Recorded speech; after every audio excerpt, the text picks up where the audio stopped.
میں اس وقت مدینہ منورہ میں جس مقدس مقام پر کھڑا ہوں، یہاں انصار کا قبیلہ خزرج آباد تھا۔ وہ 6 لوگ اسی قبیلے کے تھے جنہوں نے سب سے پہلے اسلام قبول کیا۔ انہی لوگوں نے رسول اللہ کو مدینہ آنے کی دعوت دی اور اسی قبیلے سے سعد بن عبادہ جو سردار انصار ہیں وہ تعلق رکھتے تھے۔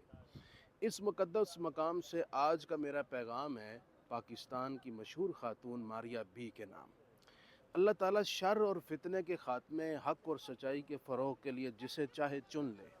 کچھ مدت سے ہم جنس پرستوں نے نئی نسل میں بڑی تیزی کے ساتھ ہم جنس پرستی کا زہر انجیکٹ کرنا شروع کیا، تو پاکستان میں ان کے خلاف سب سے توانا آواز ماریہ بی کی تھی، جنہوں نے اپنے سٹیٹس اور اپنے بزنس کی پرواہ نہیں کی، بڑے عمدہ اور شاندار جوابات سے اس فتنے کی دھجیاں اڑا دی۔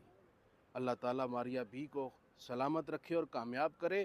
تمام اہل علم اور عوام پاکستان جو باشعور ہیں، ہم جنس پرستی کے فتنے کے تعاقب میں ماریہ بی کی خدمات کو سراہتے ہیں۔